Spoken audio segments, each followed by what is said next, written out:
Hola, bienvenidos a Esquina Literaria. Los viernes les estoy compartiendo la lectura de este libro, Muchas vidas, muchos sabios, de Brian Weiss. Les recuerdo que lo estoy leyendo completo, un capítulo cada viernes. Están quedando un poco extensos, espero que no se estén aburriendo. Hoy leeremos el capítulo número 4. Espero que les guste.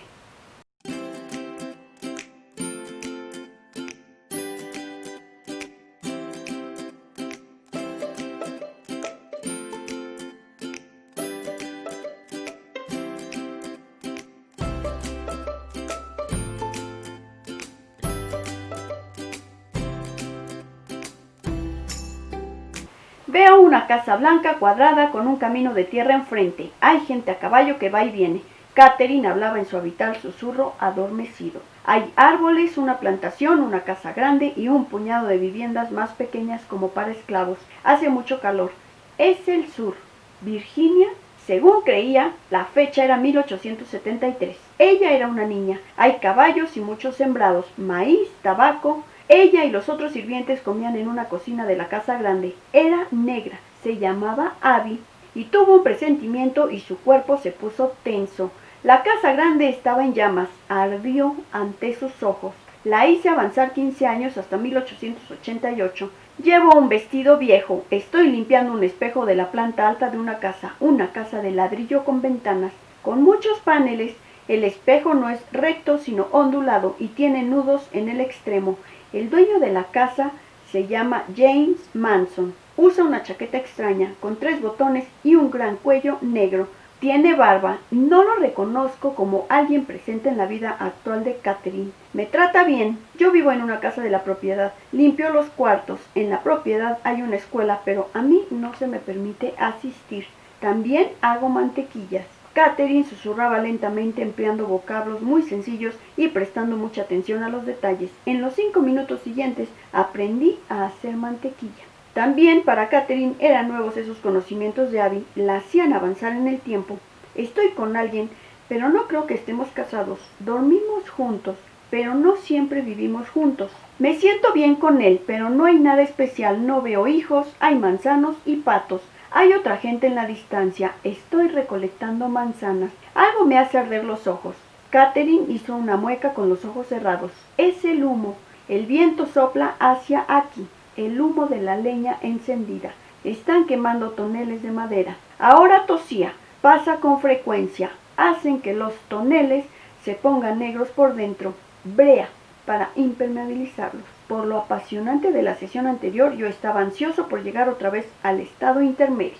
Ya habíamos pasado 90 minutos explorando su vida como sirvienta. Había hablado de cubrecamas, mantequillas y toneles. Yo estaba hambriento de lecciones más espirituales. Perdida ya la paciencia, la hice avanzar hasta su muerte. Me cuesta respirar, me duele mucho el pecho. Catherine jadeaba. Obviamente sufría. Me duele el corazón. Late muy deprisa. Tengo tanto frío, me tiembla el cuerpo. Catherine empezó a estremecerse. Hay gente en la habitación. Me dan a beber hojas, una tisana. Tiene olor raro. Me están frotando el pecho con linimento. Fiebre, pero tengo mucho frío. Murió en silencio. Al flotar hasta el cielo raso, vio su cuerpo en la cama. Una mujer menuda y encogida, de unos 60 años. Flotaba simplemente esperando que alguien se acercara a ayudarla. Cobró conciencia de una luz y se sintió atraída hacia ella. La luz ganaba en intensidad y en brillo. Aguardamos en silencio. Mientras los minutos pasaban con lentitud, de pronto se vio en otra vida, milenios antes de la existencia de Abby. Catherine susurraba nuevamente. Veo montones de ajo colgados en un cuarto abierto. Lo huelo. Se cree que mata muchos males de la sangre y que purifica el cuerpo, pero hay que comerlo todos los días. También hay ajo afuera. En lo alto de un jardín hay otras plantas allí, higos, dátiles y otras cosas. Estas plantas ayudan. Mi madre está comprando ajo y otras plantas. En la casa hay un enfermo. Estas raíces son raras. A veces uno se las pone en la boca, en las orejas o en otras aberturas y hay que mantenerlas allí nada más. Veo a un anciano con barba. Es uno de los curanderos de la aldea. Él te dice qué debes hacer.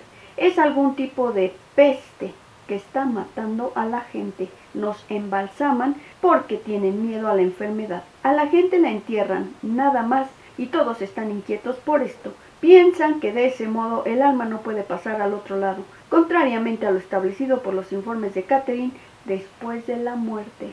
Pero han muerto muchos, también el ganado se muere, agua, inundaciones, la gente enferma por las inundaciones. Al parecer acaba de asimilar este poquito de epidemiología. Yo también he pillado una enfermedad por el agua, hace doler el estómago. La enfermedad es del estómago y los intestinos, se pierde mucha agua del cuerpo. He ido en busca de más agua, pero eso es lo que nos está matando. Vuelvo con el agua. Veo a mi madre y a mis hermanos. Mi padre ya ha muerto, mis hermanos están muy enfermos.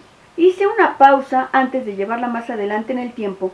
Me fascinaba el modo en que sus conceptos de la muerte y la vida del más allá cambiaban de vida en vida. Sin embargo, su experiencia de la muerte en sí era siempre uniforme, siempre similar.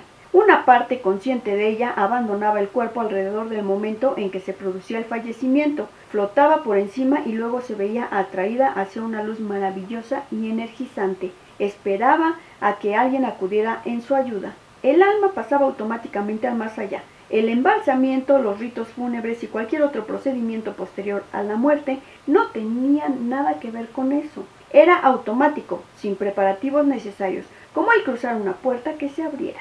La tierra es estéril y seca. No veo montañas aquí, solo tierra muy llana y seca. Uno de mis hermanos ha muerto, me siento mejor, pero aún tengo ese dolor. Sin embargo, no vivió por mucho tiempo más. Estoy tendida en un jergón, con algo que me cubre. Estaba muy enferma. No hubo ajo ni hierba alguna que pudiera impedir su muerte. Pronto estaba flotando por encima de su cuerpo, atraída hacia la luz familiar. Esperó con paciencia que alguien acudiera. Comenzó a mover lentamente la cabeza de un lado a otro, como si estuviera contemplando alguna escena.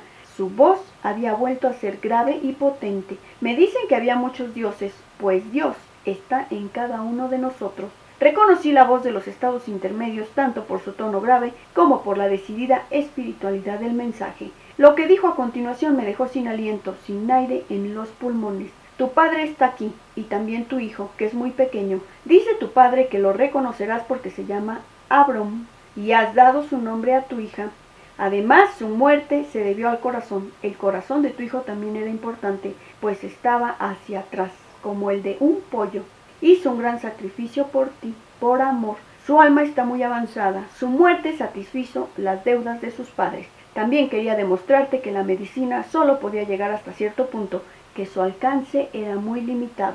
Catherine dejó de hablar. Yo permanecí en sobrecogido silencio. En tanto mi mente estupefacta trataba de ordenar las cosas. En el cuarto reinaba un frío gélido. Catherine sabía muy poco de mi vida personal. En mi escritorio había una foto de mi hija que sonreía alegremente con 2 únicos dientes de leche en una boca, por lo demás vacía. Junto a ella, un retrato de mi hijo. Aparte de eso, Catherine lo ignoraba prácticamente todo con respecto a mi familia y mi historia personal. Yo estaba bien adiestrado en las técnicas psicoterapéuticas profesionales.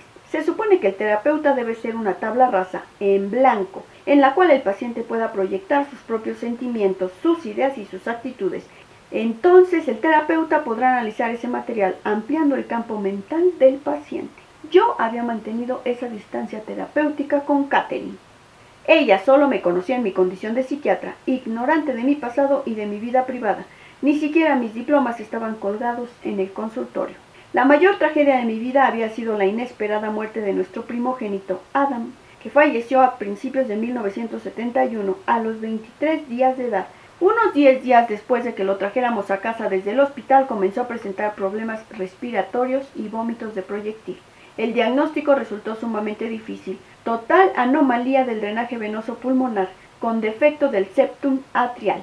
Se nos dijo, se presenta una vez cada 10 millones de nacimientos aproximadamente. Las venas pulmonares que deben llevar la sangre oxigenada de regreso al corazón estaban incorrectamente dispuestas y entraban al corazón por el lado opuesto. Era como si el corazón estuviera vuelto hacia atrás.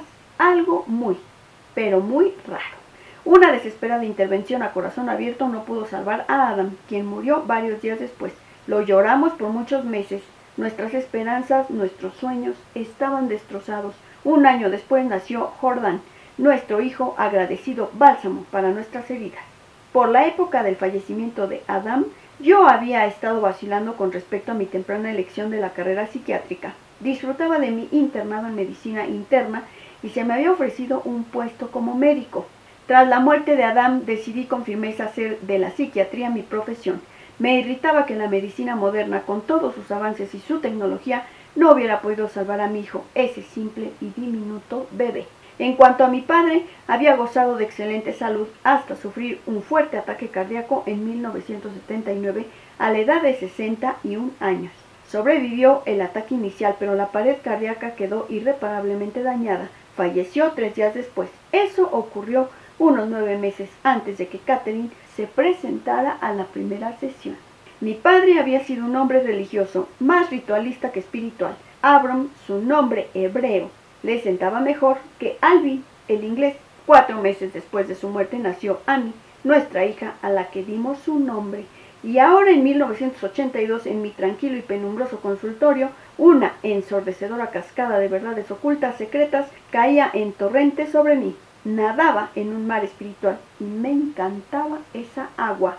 Tenía piel de gallina en los brazos. Catherine no podía conocer esa información en modo alguno, ni siquiera tenía manera de averiguarla. El nombre hebreo de mi padre, el hecho de que un hijo mío hubiera muerto en la primera infancia con un defecto cardíaco que solo se presenta una vez de 10 millones. Mis dudas sobre la medicina, la muerte de mi padre y la elección del nombre de mi hija, todo era demasiado, muy específico, excesivamente cierto. Catherine, esta técnica de laboratorio tan poco cultivada, actuaba como conducto de conocimientos trascendentales. Y si podía revelar esas verdades, ¿qué más habría allí? Necesitaba saber más. ¿Quién? Balbucí. ¿Quién está ahí? ¿Quién te dice estas cosas? Los maestros, susurró ella. Me lo dicen los espíritus maestros. Me dicen que he vivido 86 veces en el estado físico. La respiración de Catherine se hizo más lenta y su cabeza dejó de moverse. Descansaba. Yo quería continuar, pero las implicaciones de lo que me había dicho me distraían. ¿Tendría en verdad 86 vidas anteriores? ¿Y qué podía decirse de los maestros? ¿Era posible? ¿Era posible que nuestras vidas fueran guiadas por espíritus carentes de cuerpo físico, pero dueños de gran conocimiento? ¿Hay acaso peldaños en el camino hacia Dios?